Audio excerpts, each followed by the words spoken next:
Everyone, we'll get moving here. Dorothy will start us off for attendance. Dorothy Banaszewski, Facilities Construction. James Ald, CORC. Michael Guida, CORC. Holly Hahn, Office of the General Counsel. Michael Tubiolo, Facilities Construction. David Porter, CORC. Barbara Myers, Construction Purchasing. France McAboo, CORC. David, over here, corner, gentlemen. Northeast Canyon, Facilities Construction. David Brooks, Facilities Construction. John Levinson, Rel Enterprises, representing Wharton Smith and Ziskovich Architects. Bob Bliss, School District's Office of Inspector General. James Campbell, Chief Operating Office. Vertex Construction. James Farrell, Facilities Construction. Ben Guanella, Purtle Construction. Jacob Katz, Purtle Construction. Ted Kavla, CORC Construction. Okay, Dorothy, go ahead. We have Bruce Alexander. Present. Good morning, everyone. Morning. John Cheshire. John Cheshire, CORC. Kevin Wilkinson. Good morning, Kevin Wilkinson, present. Michael Gelfand. Present. Virginia Ferris. I'm present. Morning. And we have Joe Sanchez online. Hey, good morning, everyone. And it looks like Miss Branch, Gloria Branch, just joined us. Good morning. Good morning. Okay, get putting it up. Brianna Walker with the Whites Company. Okay. Thank you, everyone. I have nothing to report going down our agenda. Anyone for CORC today with a conflict of interest or been approached by a lobbyist for anything we're going to review? I just want to let folks know that I will be leaving sometime after 9:45. So if you do have a tight quorum, Right now, we're good. We should be good. You were cutting in and out with your audio, Michael. no one's ever complained of not hearing me, but that's okay. Thank you. All right, we have no conflicts and no lobbyist issues. Anyone with changes to the agenda? All right, any public comments? Seeing none, let's go down consent agenda. FC1. Gelfand. Okay, I also wanted that. FC2. Hamburger, okay. I wanted FC2 pulled. FC3. FC4. I wanted that pulled. Anyone else? Gelfand. PC1. PC2.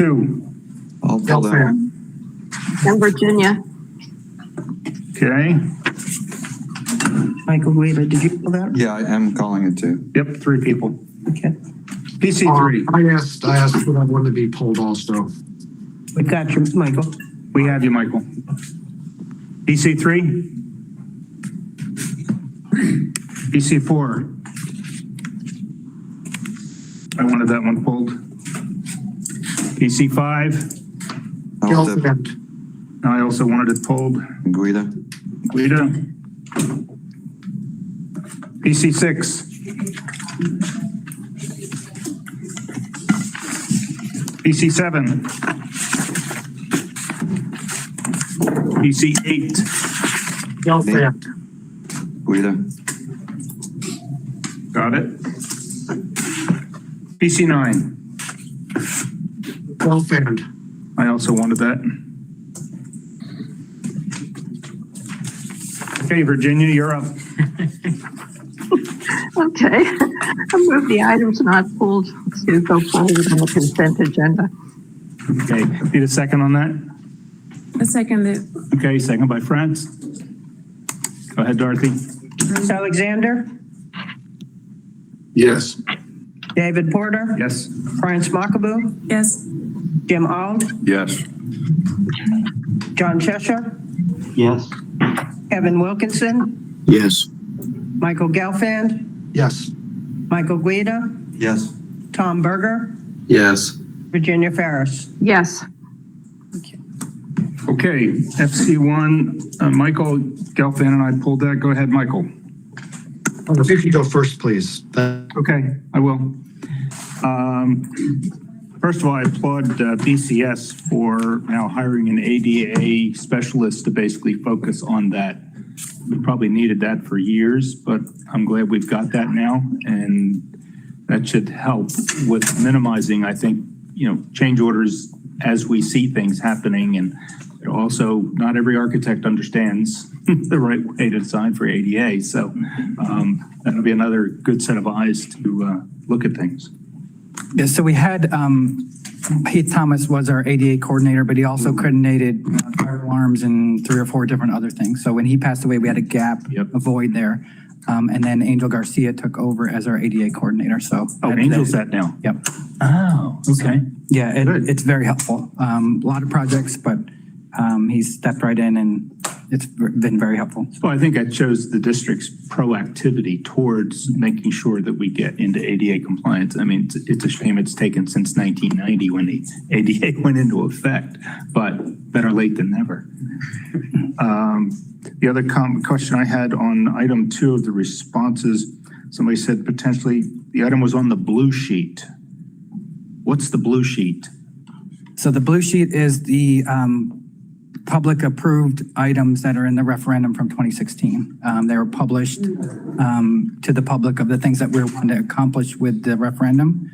So that means it was always part of the project.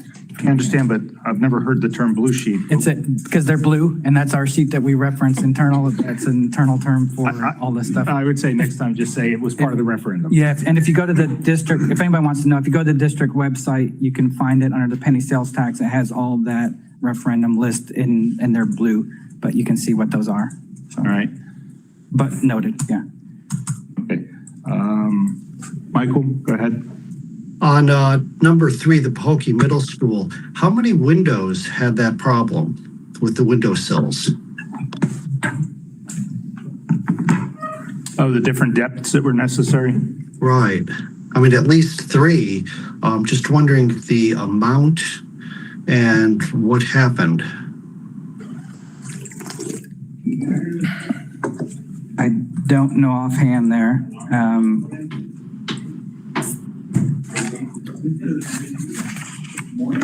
I don't think it was a ton because it's $1,800 for that CCUA. But I can follow back up if you'd like with the number of windows. Right, because I'm just wondering what happened that caused those to be retrofitted as opposed to in other schools where we are fixing or repairing windows. It just seems to be an odd issue to pop up. Is Joseph on the line?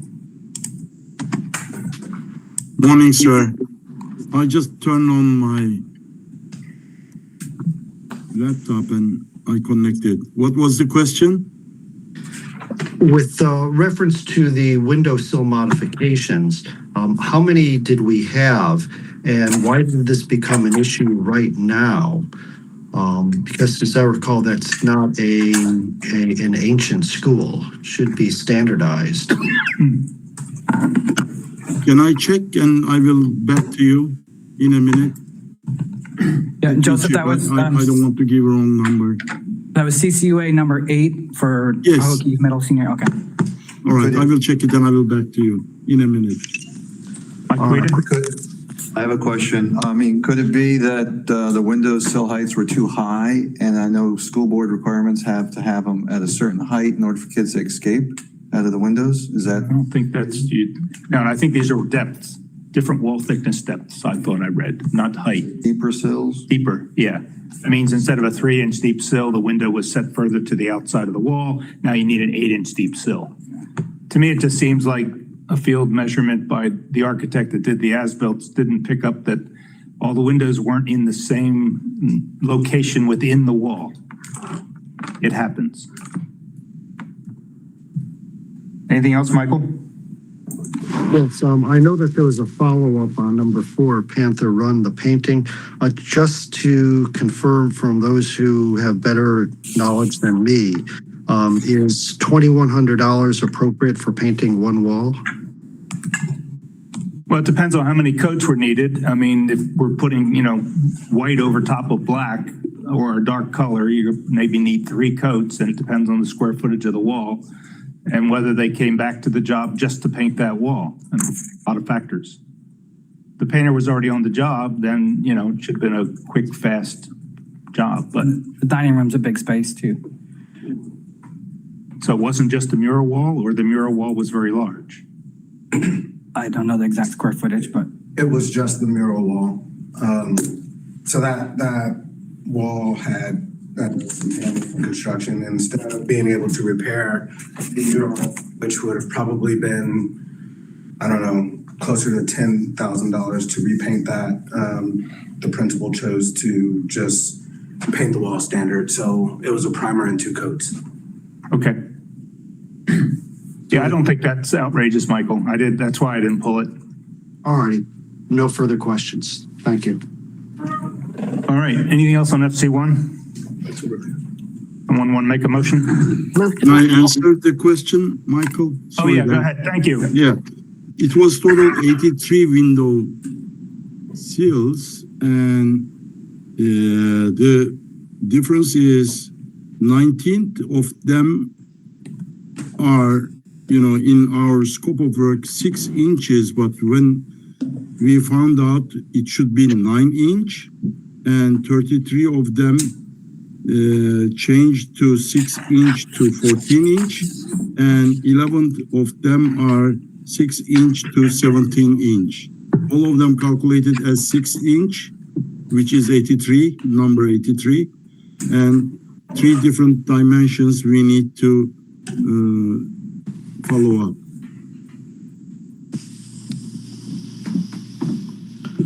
All righty. And this is the price difference. Yeah. For that many windowsills, that's a good number. Yeah, 83. All righty. Thank you. Thank you. move it to go forward. Okay, Yeah. If I may, old building like that, you're going to face these conditions. It's exactly what's expected. yes. I need a second. I'll second. Second by Mike Guida. Any other discussion or comments? All right, Dorothy Polis, please. Bruce Alexander, Yes. David Porter, Yes. Franz Makabu, Yes. James Auld, Yes. John Cheshire, Yes. Kevin Wilkinson, Yes. Michael Gelfand, Yes. Michael Guida, Yes. Tom Berger, Yes. Virginia Ferris. Yes. Okay, FC2, I was the only one who pulled that. My question is, what was the reasoning that it's taken 6 months to get a test and balance report? From the response that we got back, that's kind of the math that I worked out. That seems kind of excessive for a T&B report. Under the responses that we got back, it said test and balance conducted October 20 and 2022 and submitted to BCS April of 23, and then wasn't accepted by BCS until July of 23. Okay, James Farrell is on the line. Yeah, so we had an issue with one of the VAVs, and one of the lead times for some of the items were delayed. So it took a while to actually get that portion of the system approved for the TMB. So it was basically parts that needed to be ordered after the fact to get us back into to get us balanced, to be able to have the report finalized. So it was an equipment issue, not a test and balance processing problem. Correct. The system was functioning pretty much fine, except for obviously with this heating element, to pass for the TMB. Okay, that's acceptable. I apologize. You did ask that question and we did provide a response, but I didn't get on this.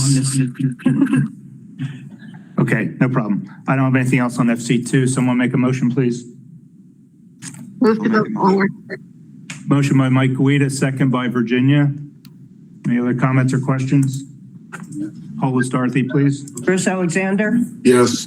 David Porter, Yes. Franz Makabu, Yes. James Auld, Yes. John Cheshire, Yes. Kevin Wilkinson, Yes. Michael Gelfand, Yes. Michael Guida, Yes. Tom Berger, Sorry, I thought I hit the wrong button. Yes. Virginia Ferris. Yes. Okay, FC4, Michael Gelfand, and I pulled it. Michael, you can go. So I saw the follow-up, but I still don't understand why we're putting parking lot on wetlands. So the driver here is the circulation. Right now, that school backs up onto the main road and causes a lot of traffic problems. So we're adding another entrance on the south side. And by doing so, we're taking out some of the wetlands.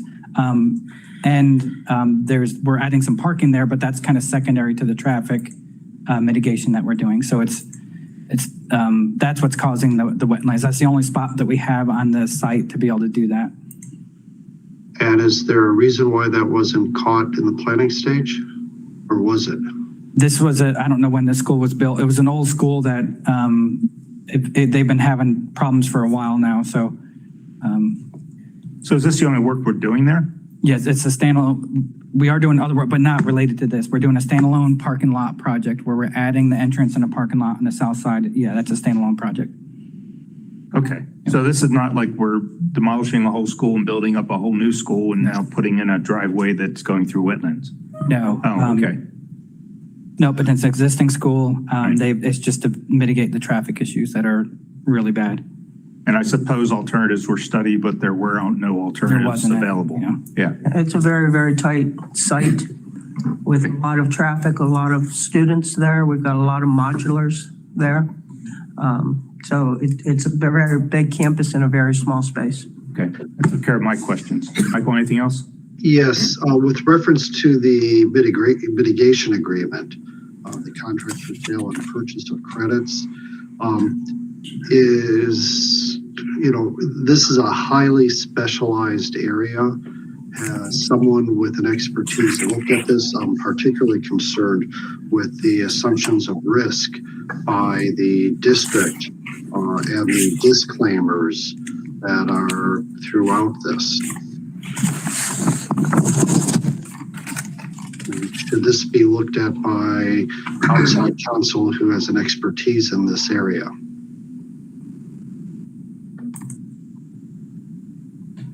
Is that something for you to answer, Holly? No? I don't know. I mean, number one, we have an attorney in our office that would review those. Typically, I believe those type of matters come in through Ms. Garrison's department. So unfortunately, I don't have a response as to whether or not the agreement has been reviewed by legal. It's been reviewed. It's been reviewed by our civil engineer also. I don't know if there's a specific concern to one of the clauses in there or just in general, but it was reviewed by legal. I have my dithers on this because of the substantial limitations and warnings in this agreement. There's a number of provisions in here that I've just highlighted going through, including on page 3 of 9, where they speak of purchaser assumes the risk of whether a third party will honor the request for the withdrawal of credits, and in essence releases the seller. In paragraph 5 on the following page, it references the use is limited to the seller's ERP, which is not part of this at all. On page 5, there's a confidentiality reserved statement, but without any further explanation. Just, those are my first 3 right off the bat. I'm going to suggest that the district review this and bring in someone that has an expertise in these mitigation issues and review this to confirm that this is appropriate, and so that we actually understand what the risks are and what follow-up we need to make with this third party that's supposed to be undertaking the mitigation. Mr. Gelfand, for clarification, there is a legal checklist attached to this agreement. So Ms. Vara Garcia, and she has reviewed that, and I believe she's on the chat. She just chatted me, but it has been reviewed for legal sufficiency by our office. Let's see. So the chat that Ms. Garcia just sent me, it says, I reviewed the agreement and a lot of those questions were left up to the department as a business decision because there were a lot of unknowns. I'm not sure if that addresses your concerns. It sends up a number of rockets, so I'm going to vote no on this one. You can pull it and refer it back to staff to come back later. But, you know, I appreciate and congratulate the attorney that reviewed, that did identify and send it back up that there's a lot of risks and unknowns. This is the first I've seen of this type of agreement with the district ever. And I don't know that we have the internal ability to effectively review this. I've had some clients that have been involved with buying and selling, water and retention rights and all. And I've stepped aside in some parts of that because of the complexity. So that's my reason. Thank you. Ms. Vara Garcia, I believe, is on the meeting. Mr. Gelfand, do you have a specific question that you would like her to address? What's your expertise in reviewing these matters first, and what are the unknown risks?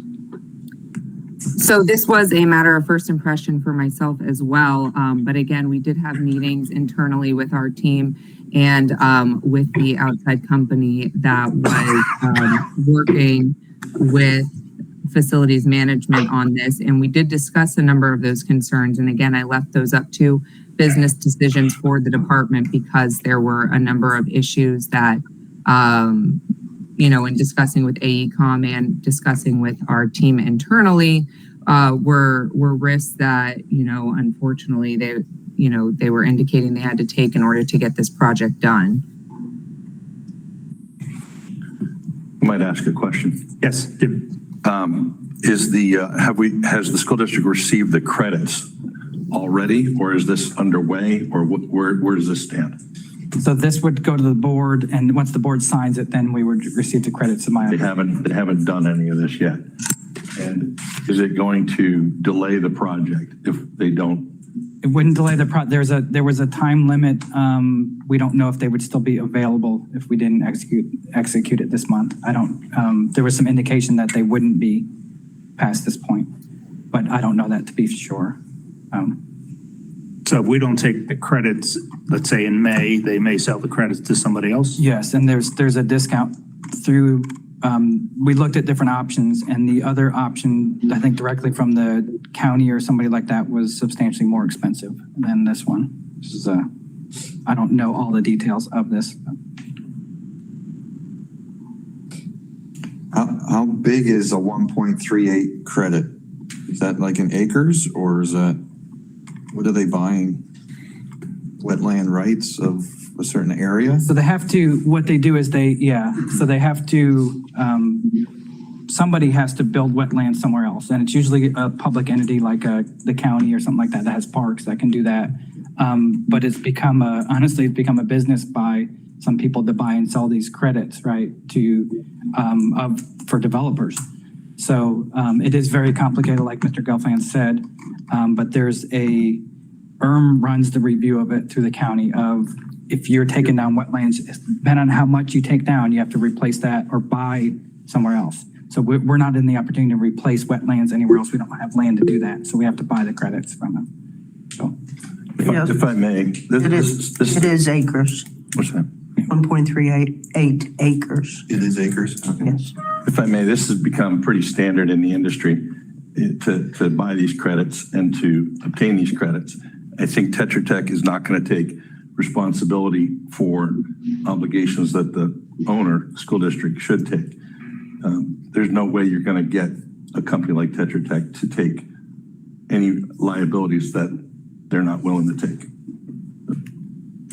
Kevin Wilkinson, hands up. Yes, I was just wondering, I'm totally out of my comfort zone on this issue, but is there ever a process where the school board, having all kind of acreage all over the place, can just replace the wetlands under some kind of program rather than paying vigorous or buying these credits?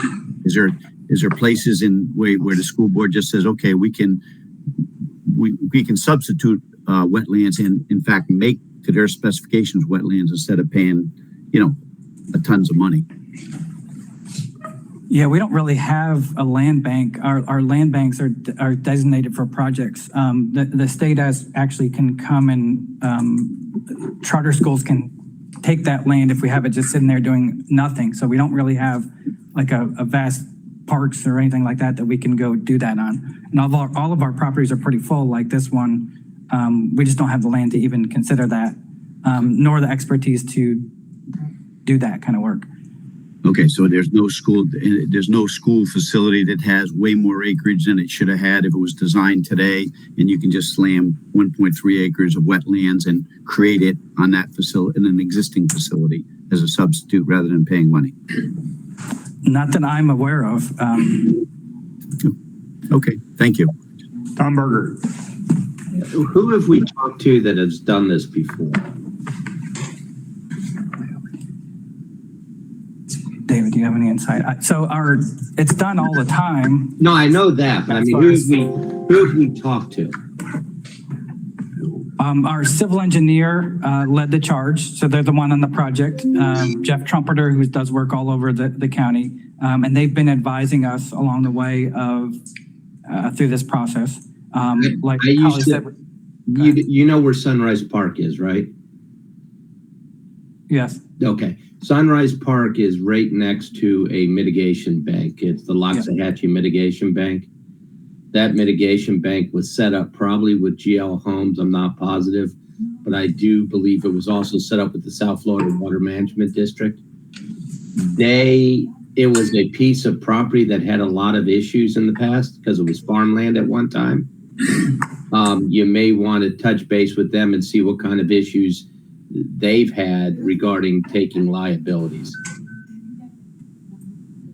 Okay. Well, this documentation also says this is also the Loxahatchee Mitigation Bank.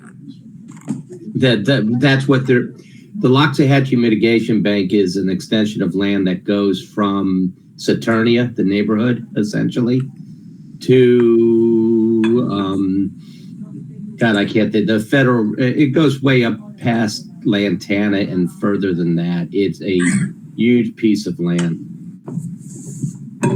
And it's done for that purpose, to take the credit. They found out that the little credits that were being done for preserves in little areas weren't making any difference. And so they've taken this big chunk of land and are asking for credits. But the same lands have had these issues before. The land that we're getting rid of is that's the mitigation bank, or that's what we're purchasing in? We're purchasing into the mitigation bank. The wetlands are on our property right now, as what they determined. Yeah. Yeah. So I'm not quite sure why there would be any, but check with them.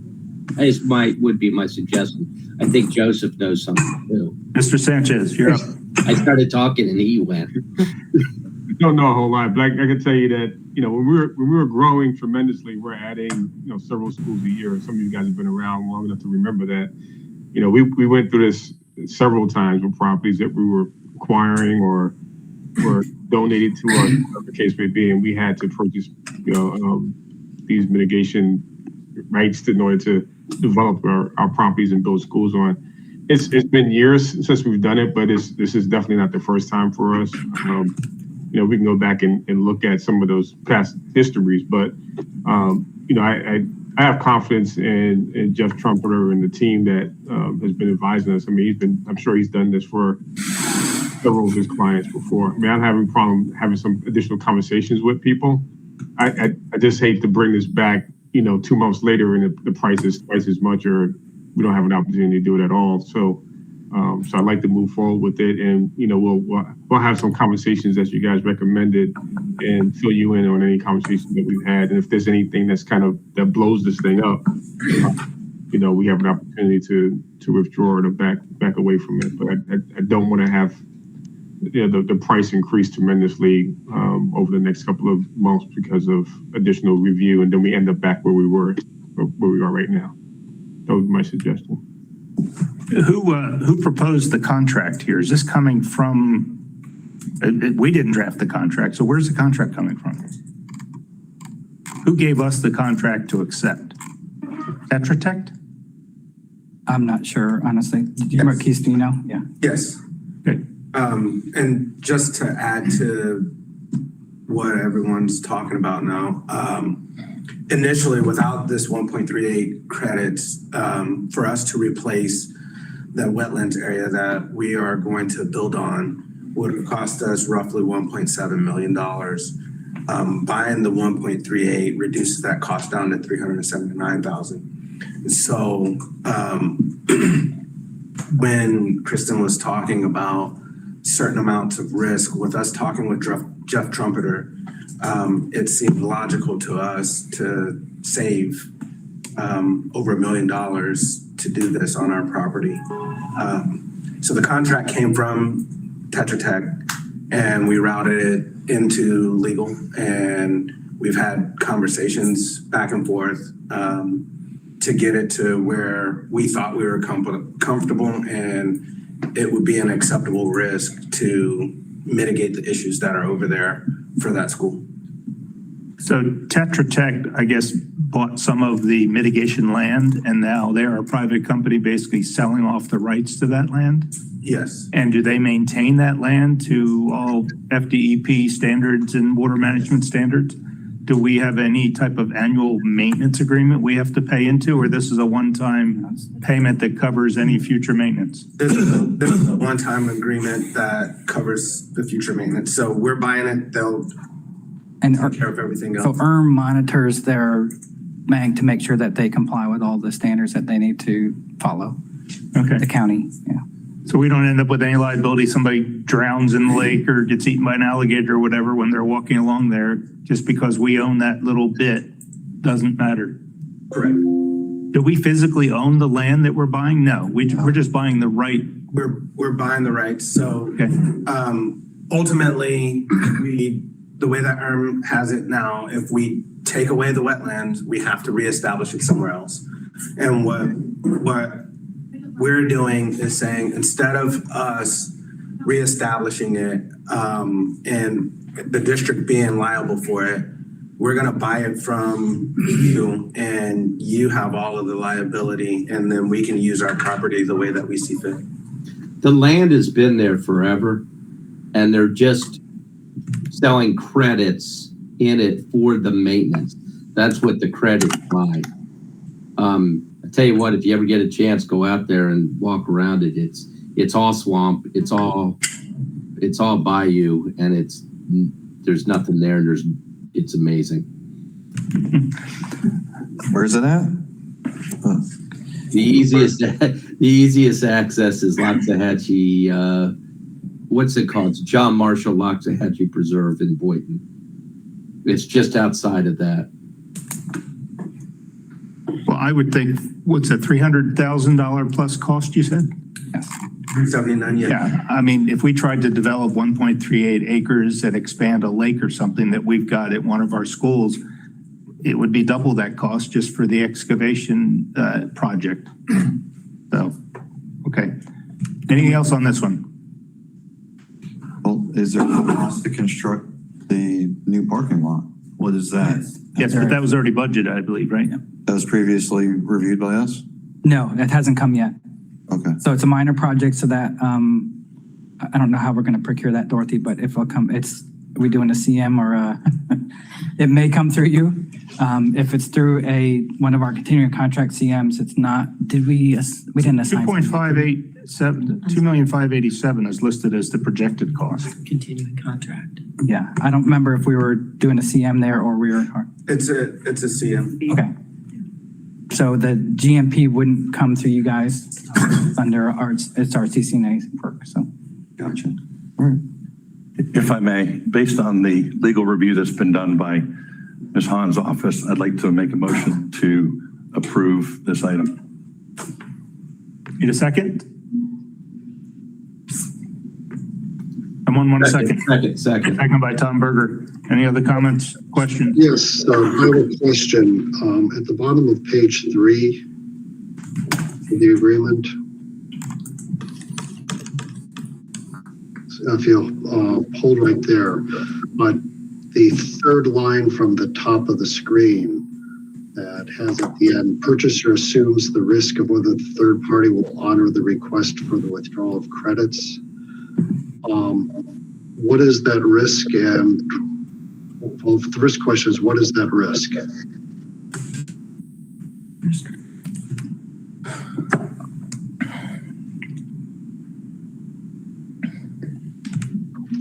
I don't know. Is the deposit that you're putting down on the first sentence of the last paragraph? Is that something that came about? Because we asked them to sign the agreement before it went to the board, which is not something that we typically do. So that may be part of that. Because we haven't, they're making a commitment to sell us that and we haven't approved it. It goes from obviously court to the board, and then after the board, we actually execute it. So this is not an executed document by our end yet. So that, I think that's the risk that if it doesn't go forward. Do we have an agreement with this third party? This is the agreement. No, this isn't. Specifically says that it is not the agreement with the third party. I mean, this may pass because of the fear of the unknown here, but I would strongly suggest that if it does pass, you've got a week to get in outside counsel to take a look and to confirm that we're okay. I mean, I could just be a chicken little on this, but there's just too many red flags for me. The end of my comments. Okay, we had a first and a second, didn't we? Yes. All right, anything else on this? All right, Dorothy, poll us, please. Bruce Alexander. Yes, and if I can, I just want to express to everyone on screen that having had a number of years of representation of multiple municipalities, counties, cities around Florida, and general contractors doing public work, and having had this issue turn up before, the types of terms that we're seeing in this sales agreement are consistent with those that I've seen over the decades. So I'm voting yes on this, but certainly agree that a final pass from council prior to execution is fine, as Michael has suggested. I just wanted to provide input that there's nothing I'm seeing here that's out of the range of what I've seen on many, many similar deals over the decades. Thank you. David Porter? Yes. Franz Makabu? Yes. James Auld? Yes. John Cheshire? Yeah, I vote yes, and I have the same comments as Bruce Alexander did. I've seen many of these, and you don't have much negotiation on them. They're just standard agreements. I vote yes. Kevin Wilkinson? No. No? Michael Gelfand? No. Michael Guida? Yes. Tom Berger? Yes.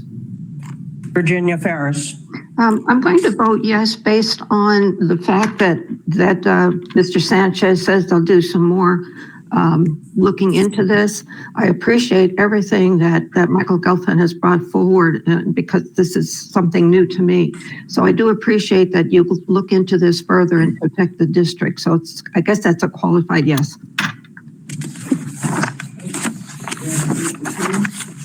Okay, we will keep moving on. Do we need their summary of dissenting or Michael, you want to provide your brief dissenting comment so we can put it in the board report?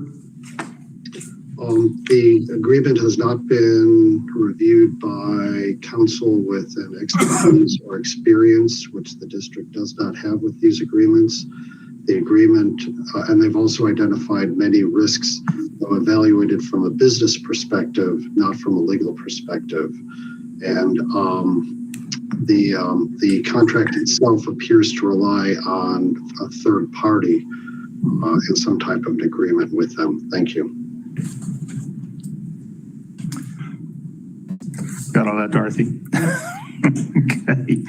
All right, we're down to PC4. I was the only one to pull that. We need another, because there was 2 dissenting votes. So do we? No, we just usually go with one. Okay. Yeah.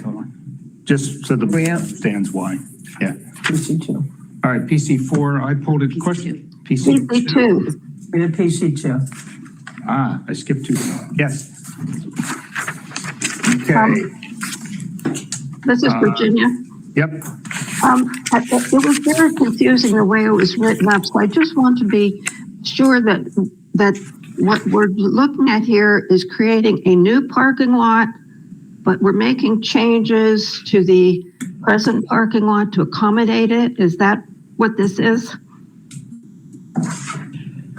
So it's adding to an existing parking lot. So there is a parking lot that's there on the south side of the property. We're adding to it and then making a connection to our other drive aisles. Right, that's what was so confusing. So the part with the plan, that's the new section that's to the south of the school, or the south of the parking. Yeah, so there is already a parking lot there. Right. We're adding to it to increase the load in that parking lot. Okay, and so how many parking lots does the school have now total? So good question. So Forest Hill is an extremely tight site. So Right. This parking lot is the one that's right up against the golf course. We have a future project where we're expanding east of the north-south drive. I don't remember what road that is. Parker. To add another parking lot, just because they're so under parked there. There's and maybe you can pull up an aerial, but there's a main parking lot on the east side. And then there's this basically 2 parking lots on the south that we're trying to connect. It's hard to describe with words, but we can show you here. Yeah, I'm familiar with the site and going on back to that golf course. And I've been promoting getting that eastern property turned into a parking lot for years now. And I'm wondering when that's going to happen. And what will our total number of parking spots be? Yeah, so as far as the east parking lot's concerned, we put that on hold for a little bit over the last year or so because we were doing a master plan for the entire campus. So we hired a firm to come through and master plan the campus about possibly if we can expand the campus even and fit more students because it's a great school. A lot of students want to go there. The report came back that we just didn't have the room to do that. So the board decided to not expand the campus, but in turn, now we're going to go forward with that parking lot on the east side. So that is in design right now. It will be coming to you guys at some point in the next, hopefully in the next 4 or 5 months or so. This parking lot that we're talking about now is the one that Dorothy has on the screen there. So that's the existing lot, and all the way to the left, that's the lot we're going to connect to, which is by the football field. But there's a heavy grade difference between the 2 lots. You wouldn't think of it, but there's a pretty good grade difference up to 5 feet, I think, at the one end. But we're expanding this L-shaped lot around the golf course to add parking to that. So that parking lot is there now, but you're expanding it. So it's a combination of old and new. Yes. Okay. It was very unclear the way it was written up. Thank you. And are you connecting the eastern lot there to the one that's further west? Not that eastern one, no.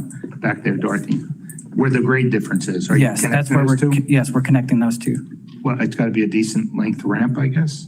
The grade varies. So at the one end, it's 5 feet, and it goes down to like, I think, a foot or so on the other end. So we're able to make that connection there. Okay.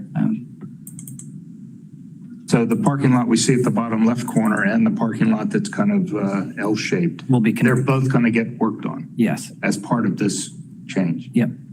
Okay. Is that work going to happen in the summer? This summer, yes. Oh, good. I'm thinking trying to do that during the middle of the school year? I don't think so. Forest Hill Boulevard would become your next parking lot. So in the planning stage, then, we're talking about taking the parcels to the east of Parker and incorporating them, or what's the deal? Yeah, we already own those parcels, and it's been in the plan a long time to do that parking lot. So like I said, we only put that on hold because we had to do that master plan to make sure what we're developing was appropriate for that campus long-term.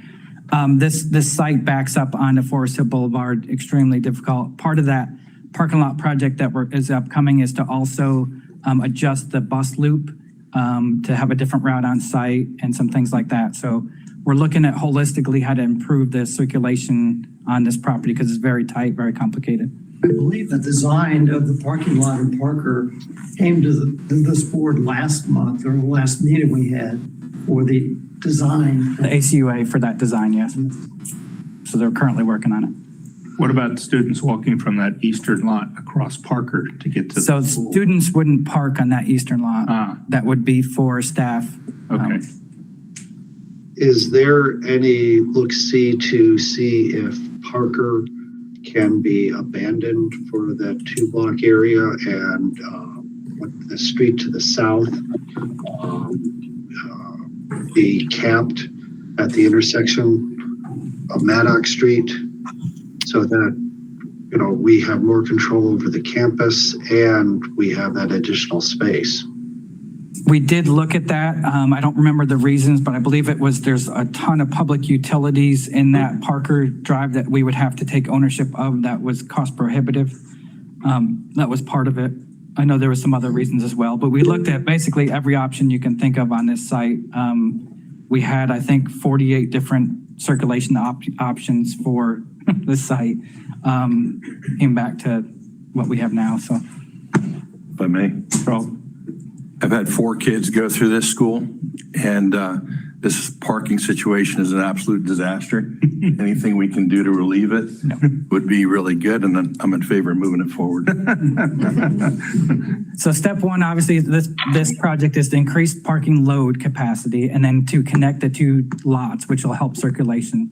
The one coming up will address the bus loop, alternate route for the bus loop, and address additional parking for staff on that east parking lot. So yeah, people park in people's driveways all over the neighborhood, and it's a mess there. Yeah, I agree. We've been talking about expanding this parking for years now. Can you give me again the numbers that you're talking about, the numbers we have now and what we're adding now and what we'll be adding on the eastern portion?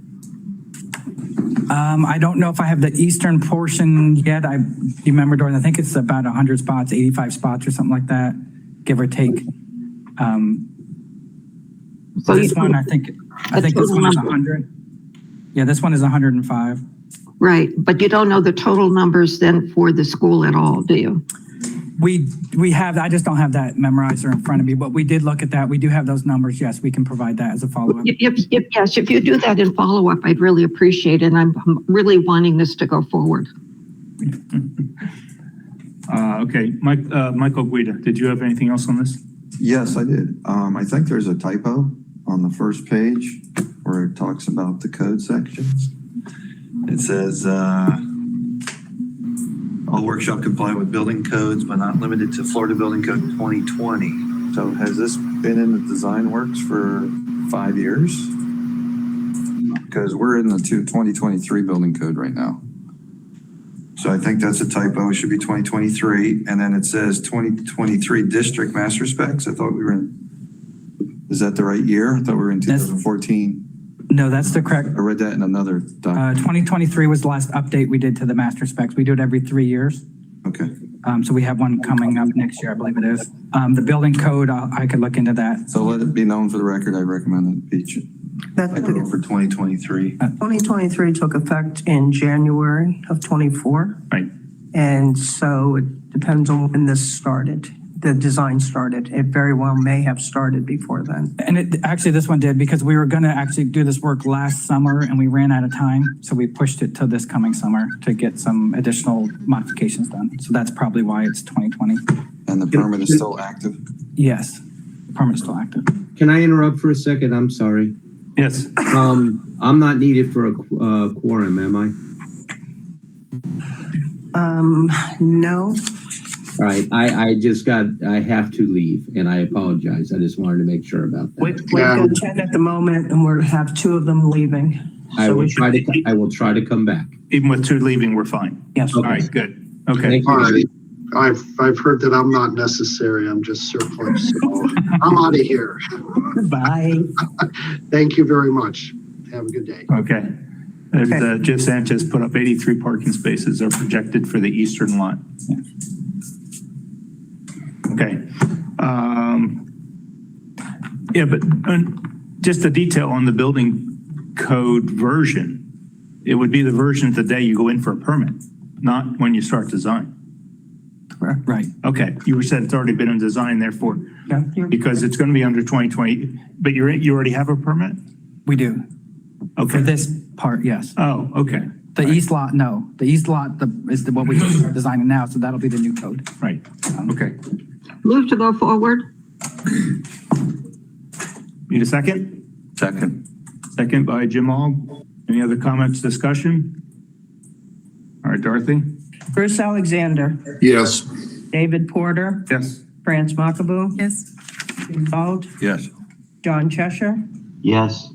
Kevin Wilkinson, Yes. Michael Guida, Yes. and Virginia Ferris. Yes. Okay, PC4, I think I was the only one that pulled that. My question, I guess, more is purchasing and policy.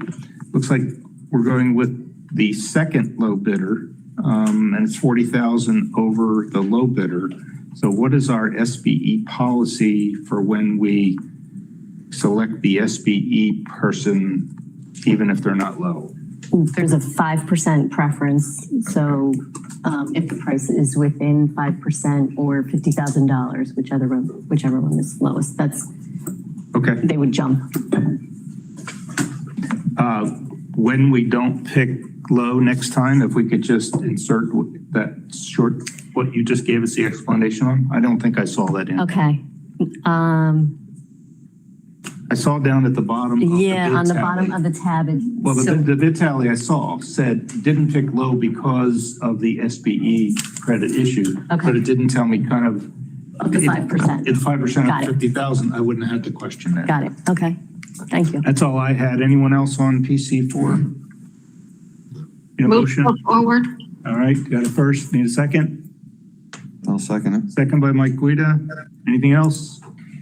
Dorothy? Bruce Alexander, Yes. David Porter, Yes. France Mackaboo, Yes. James Auld, Yes. John Cheshire, Yes. Kevin Wilkinson, Yes. Michael Guida, Yes. Virginia Ferris. Yes. Okay, PC5, I pulled it. Mike Guida, you pulled it. Go, Mike. Yeah, I found another typo on page 174. I want to go to 174.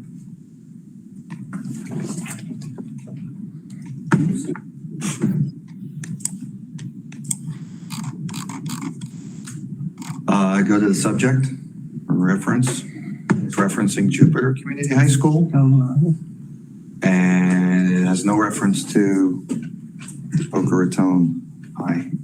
So I think this letter is the wrong letter. It's not even the right school board project number, so let it, maybe go back to Roebling and get the right letter inserted in before the school board meeting. Good catch. Good catch.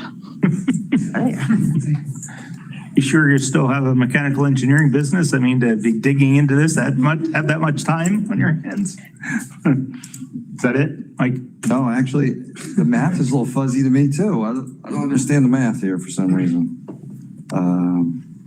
We're approving $6 million plus we added to the previous budget of 8, it's supposed to be 12. I don't know. Where's that page where it shows the math? I guess the first page here. Was something previously approved on this project? Yeah, we did some pull-out projects initially. Dorothy, wasn't this one where we did the stairs as part of this project? Boca, no. I can look it up, but we did have some pull-out projects that we did before this that took up some of the budget from what was originally approved. So go to the last paragraph on that first page there, Dorothy, please. Nope. The first page. Yeah, it says RFP estimated cost is $5,013,000, and then it says the increase. It says the budget was $8 million, and the increase is $43,93, but yet we're approving $6 million. So shouldn't we be approving the $43,93? $4,393,000 and not the $6 million? Well, the 4,393 is only the increased amount. That's the budget amount. And that's the increase to the total project budget, not just the GMP budget that's being approved here. So that language refers to the entire project. So the GMP plus any other pullouts that are on that budget sheet. Which also includes FF&E, correct? Yes. Yeah. FF&E, soft cost, design, so everything, yeah. Right. So the total construction cost for this project is $6,144,000? For this GMP, yes. Correct. So we estimated it to be a 5 million and now we're at 6 million. So for the construction portion, it would seem like we need $1 million extra, roughly. But where's the Where 12 does million? the 12 million come from?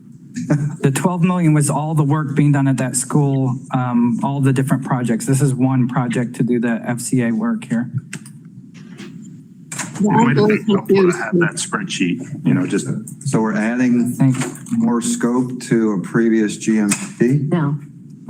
Okay. So there's a project budget that's set up for a specific location.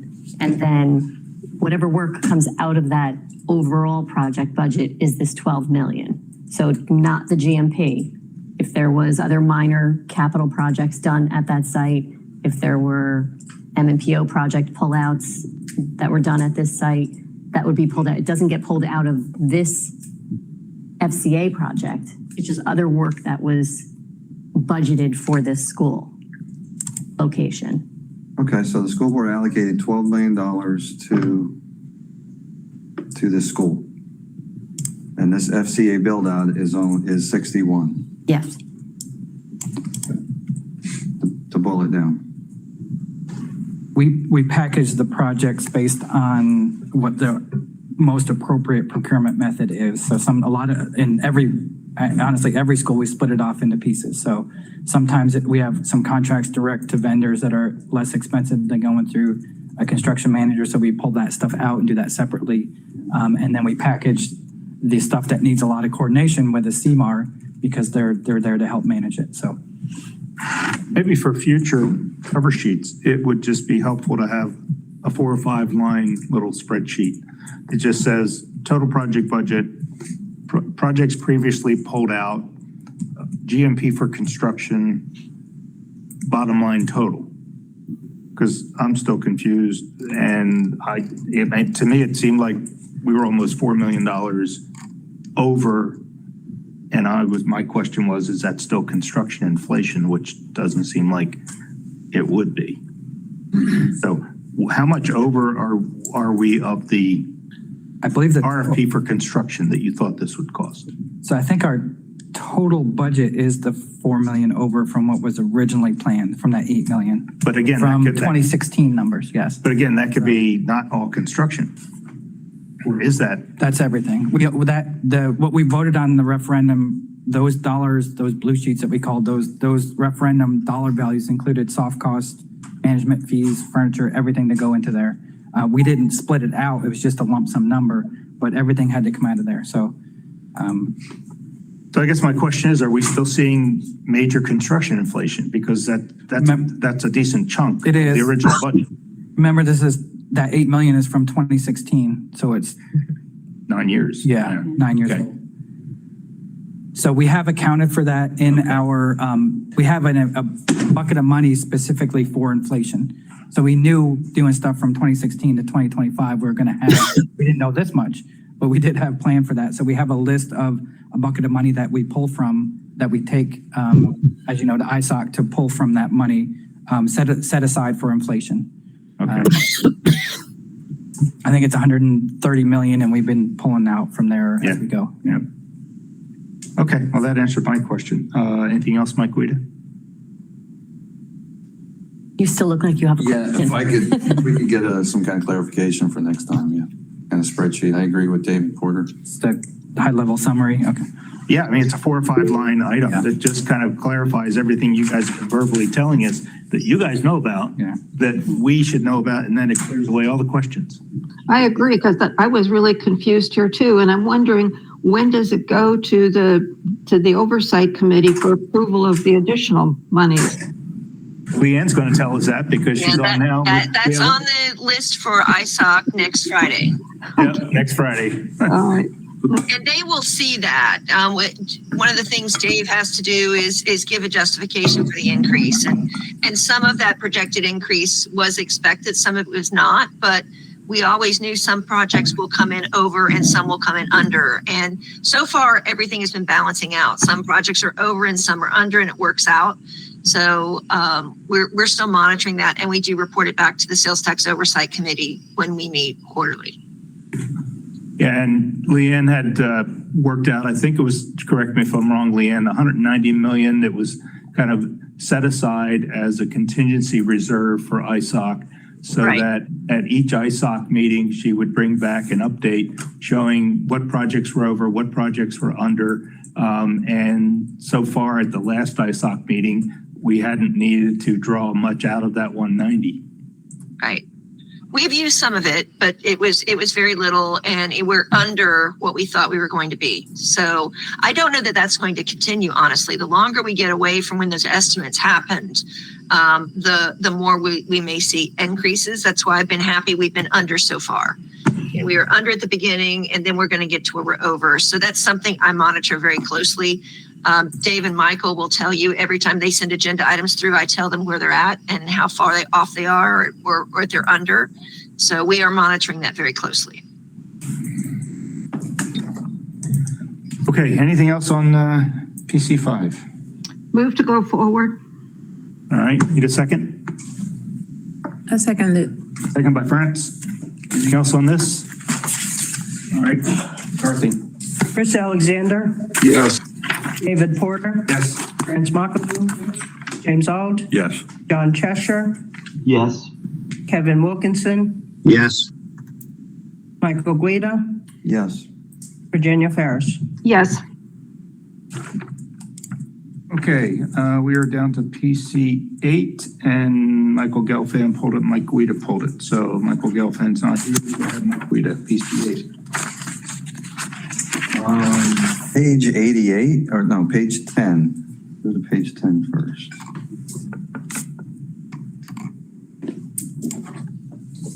I see on page 10, you have dates assigned to awarding of design contract and notice to proceed and things like that, which are beyond where we are now. So how does this page get adjusted if this gets moved forward to the board for approval? How does these dates get adjusted? They're updated on the actual contract because this is just the RFP that was advertised. So these are the anticipated dates. Anticipated dates, okay. So since they will be shifting, will it still meet the school board's desire to complete the school by November of 20? Yeah, this one doesn't have a hard and fast deadline because it's a transportation facility. So we do want to get it done because obviously you're fighting inflation every time it takes longer, but we want to get it right more than anything. So this one doesn't have a move-in date. This is the Skis Road, right? Okay, so it gets adjusted on the final Yes. contract. Thank you, Ms. Myers. All right, then page 88. The guy here.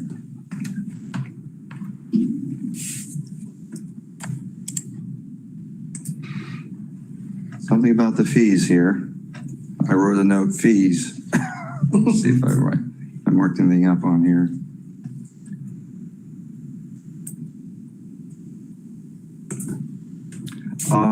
Is the contractor required to disclose his subcontractors as part of the RFP? This is for design. This is for design. This is design. Yeah, this is design. And Design. yes, they do. They have provided a proposal from every subcontractor that they have with the backup supporting the work needed. The summary is listed there. It says where it says EW Consultants, Pacifica, Dennis J. Levy, Simmons and White. Those are their subconsultants that they're using. Okay. This, they do their own MEP yes, side? that's a little bit different about this company. Yeah, the RPH does their own MEP. Yeah. Okay, that's what I wasn't seeing, so. Yes, that's why. I went to their website and see any PEs on their faces. Well, the company's run by a PE. Huh? The company is run by a PE. So it didn't have any PEs under their names, even the CEOs, nothing had it, so, okay, fair enough.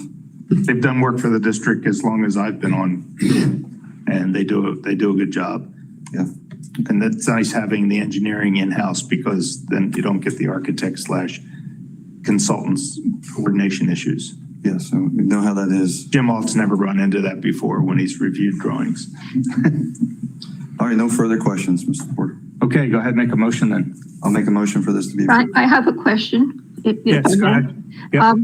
Is this the main transportation site, or are the other sites very similar to this with the offices and the various amenities? So we don't have a main site. They're regional, spread out throughout the whole district. They're sized based on the region. For instance, we have one far west in Belglade that's smaller than the others because there's just a handful of schools, but they're all regional to minimize driving distances. This one is a new one, so we'll be shifting buses and bus routes around once we get this facility built from some of the other locations. We will have 3 other projects coming up for the South Transportation Central and what we call North to do some work there as well. So part of this work that we're doing is we're modernizing all of our bus transportation facilities. This is the first one. This is probably the largest and has the most complicated site, but we will be doing some other substantial facilities here as well. So the others will have offices and a training room and similar places? Yes. Okay, thank you.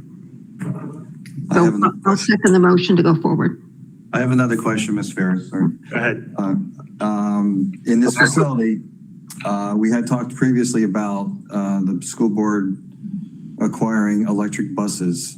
Will this facility accommodate the future electric buses that will be purchased? Yes, obviously, but it's a greenfield site, so there's nothing there now, but it will accommodate electric vehicles as well.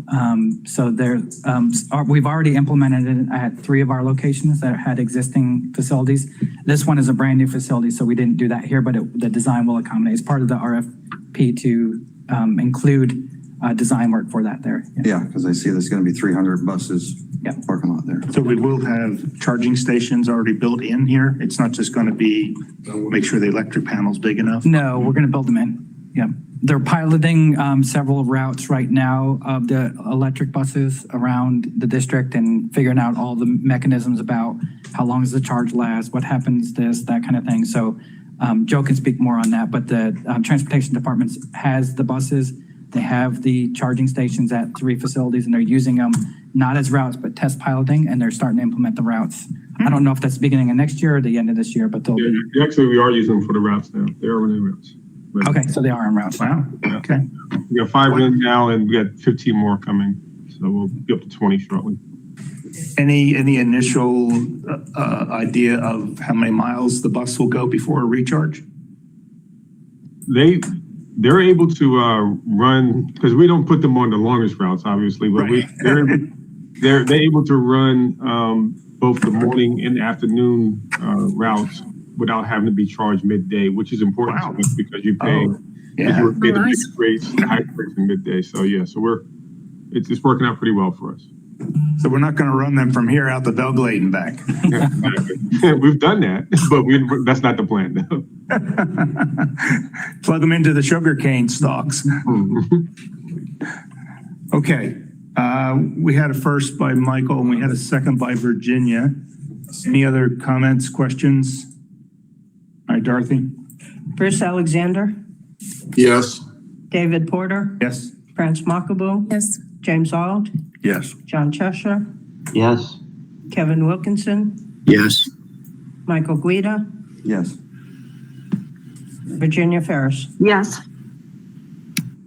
Okay, we're down to PC 9. Michael Gelfin had pulled it and I pulled it. It looks like the low bidder pulled out and we are now going with number 2 bidder. Did the low bidder pull out after the bid results were made public? Or before? After. After, I figured that. They missed something big. $900,000 less on a $2 million job. Yeah, they were going to lose their business. Yeah, They were going to lose their business. And that's why, Yeah. when we did the comps, the other roofing numbers were where they should be. Yeah. And it ended up being all the insulation and decking that they missed. They did the roofing part, so that wasn't in their bid, so. The other question I got out of curiosity is that Daly Brothers Roofing is owned by Michael Daly, and he's also the head of High Tech. I think Daly is his son. Ah, okay. So I'm looking at that going, wait a minute, why would you bid against your own company? No. Okay. That's all I had on that. Anyone else? All right, need a motion? Move to go forward. All right, need a second? I second it. France gave us a second. Go ahead, Dorothy. Bruce Alexander, Yes. David Porter, Yes? France Makabu, James Auld, Yes. John Cheshire, Yes. Kevin Wilkinson, Yes. Michael Guida, Yes. Virginia Ferris. Yes. All right, I think we're down to staff updates. How Mr. says was going to do talk about our DEI policies that were adjusted recently, so I'll turn it over to him. Great. I was hoping we'd hear about this. Okay.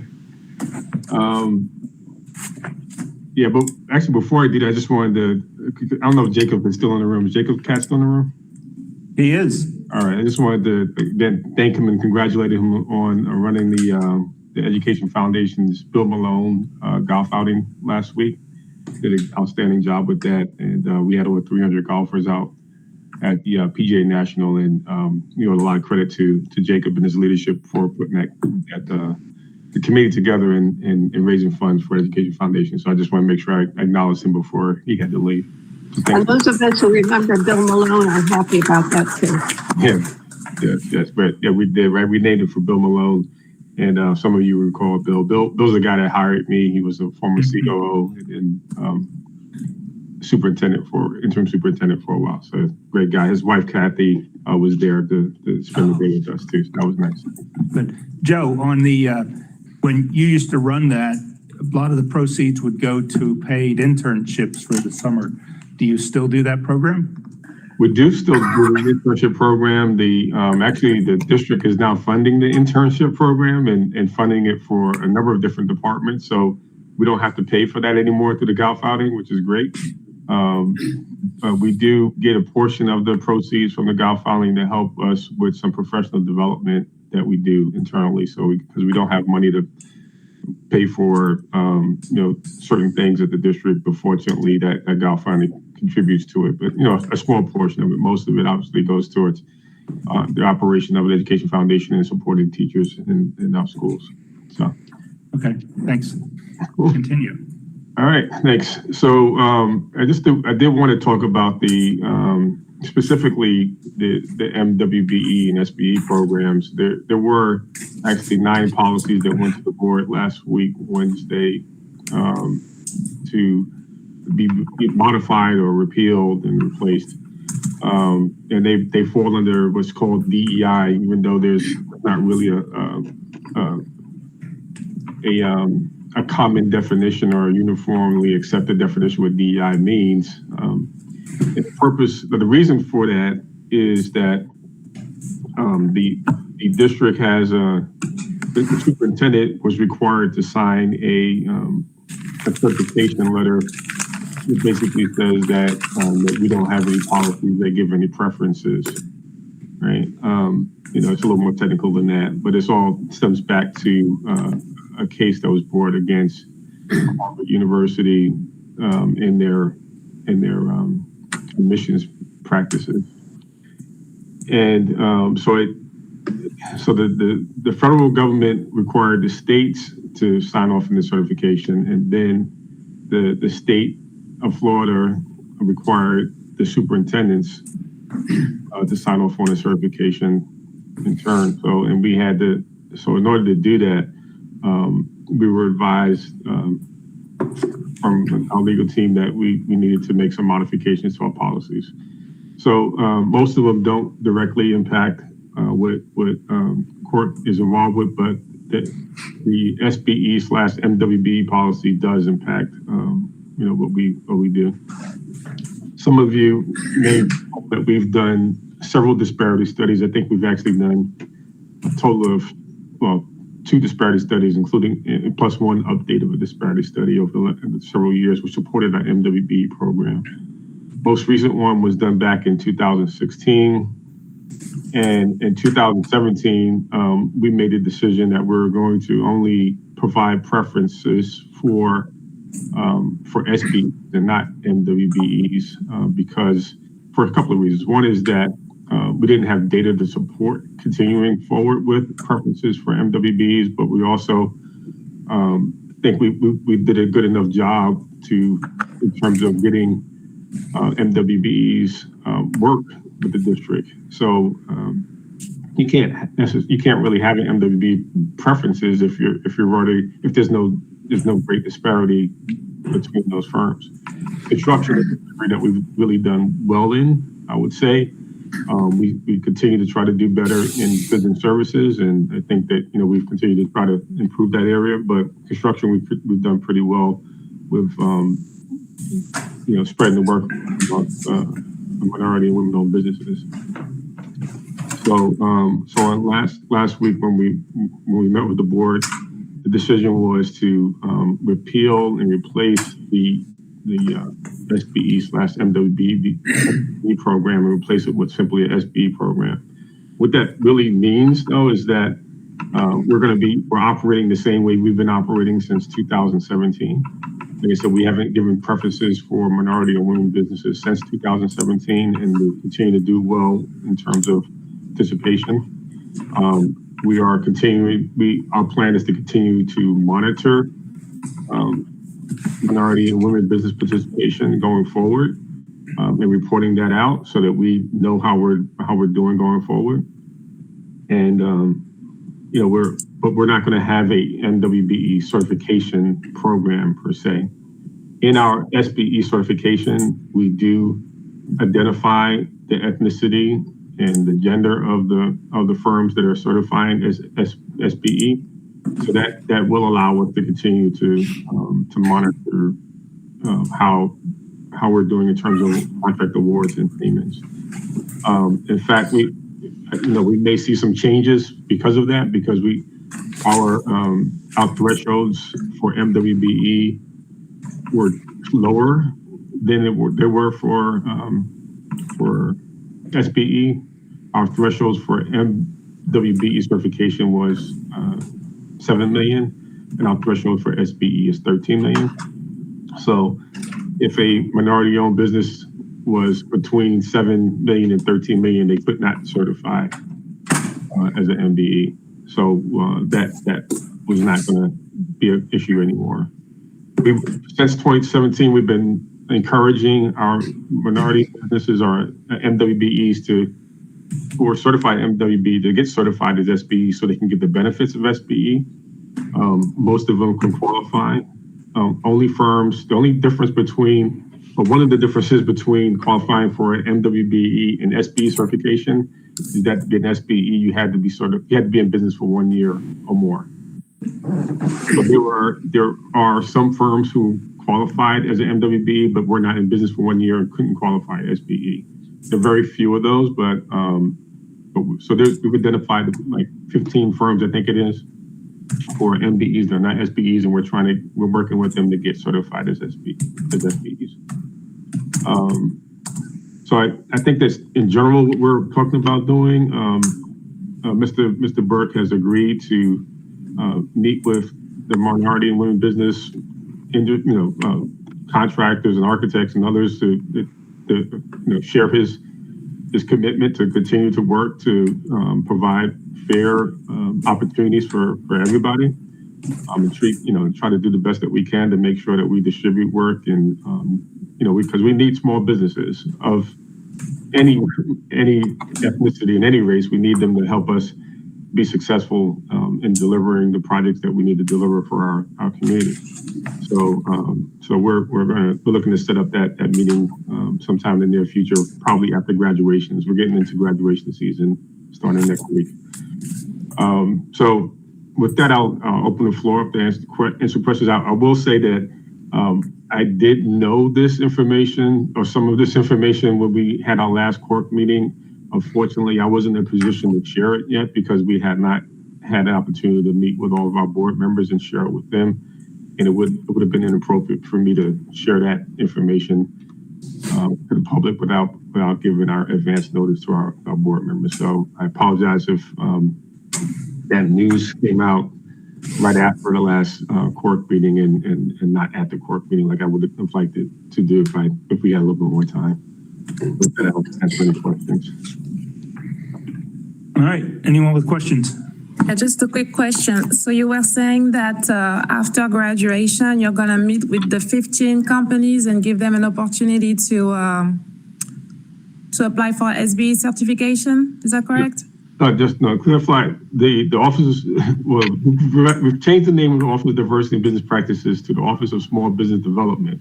They are already reaching out to those companies. They've already, if they haven't reached out to them yet, they're reaching out to them now immediately. The meeting that I said that will take place after graduations will be the superintendent says he's willing to, we're looking to schedule a meeting with the business community, specifically, especially, not exclusively, but especially with the minority women business community to answer questions and to give them reassurance that we continue to try to make sure that they have every opportunity as possible to do business with the school district. That's the meeting that's going to happen after graduation. Got it. Thank you. I'd like to just state as a woman that I'm really very upset over the direction that is coming from the federal government in this manner and the state of Florida. I think we've been doing a great job, and it's very sad to see us having to change policies because of this.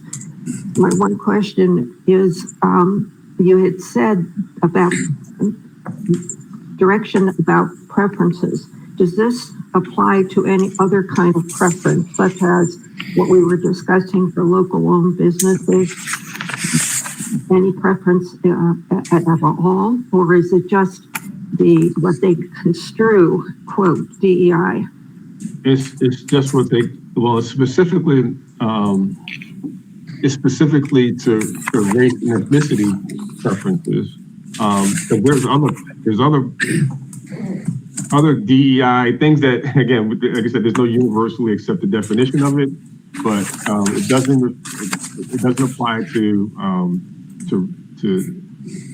sexual preference or gender identity, or it doesn't apply to disability. It doesn't apply to all those different things. The case, the Supreme Court case that I mentioned specifically refers to race and ethnicity. Thank you. I credit the school board for taking action to preserve our funding, but I think it's sad that we're at this moment. Thank you. Thank you.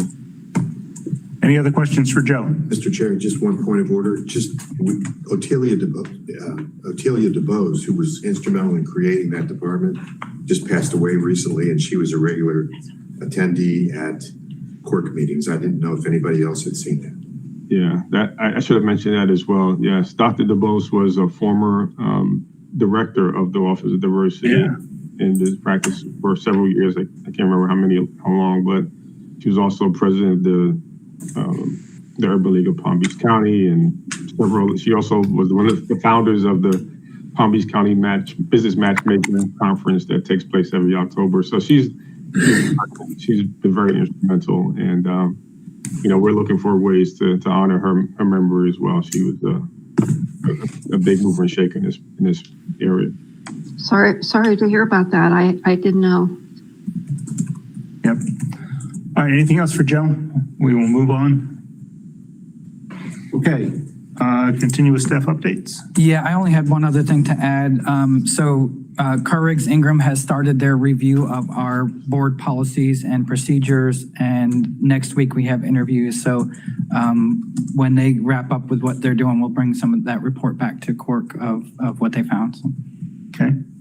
There's no plan for them to need to speak to any of the CORC members? Leanne has been coordinating that. I don't believe so. I think we were doing it kind of as an independent. So we were getting, for instance, the Economic Council, we met with, but we got CORC Ingram getting their input.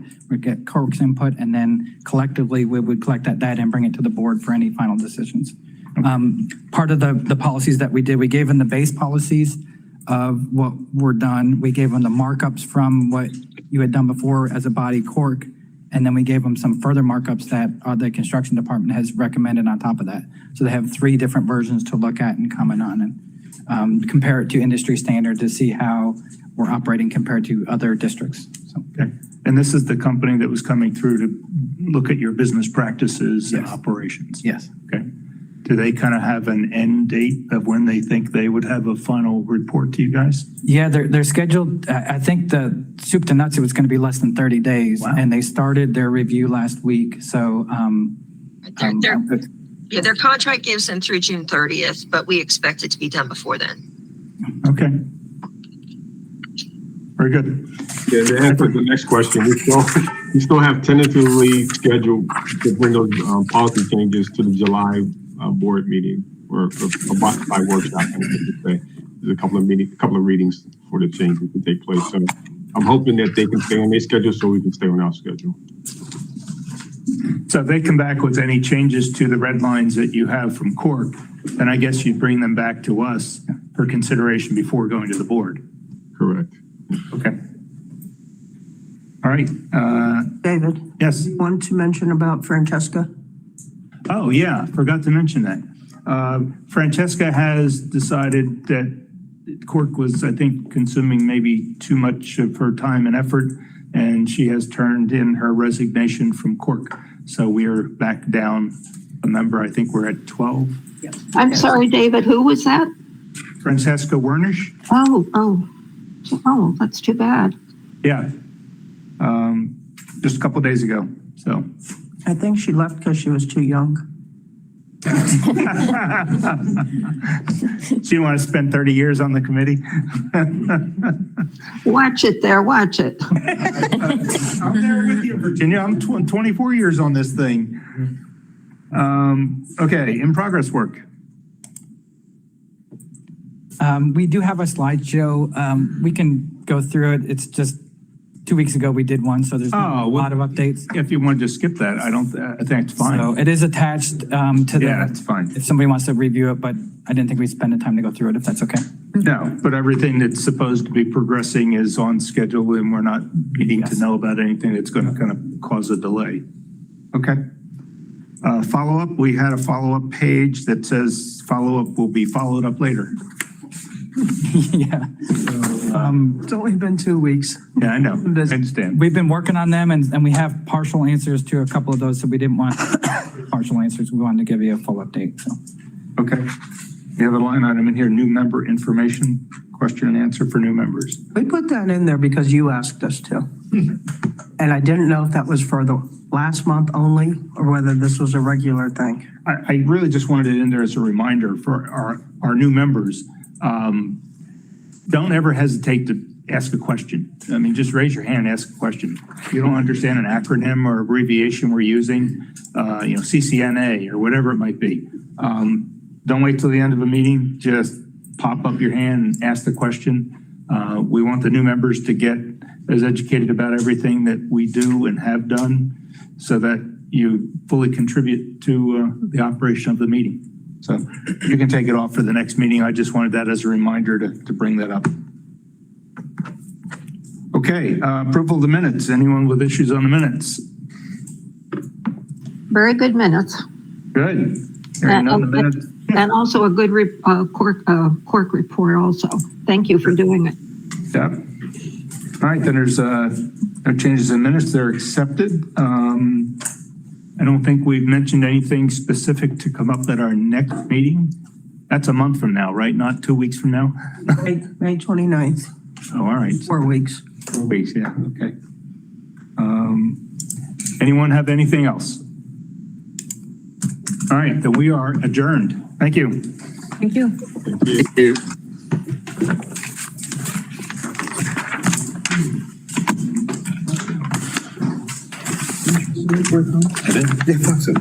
Yeah, Dave traveling.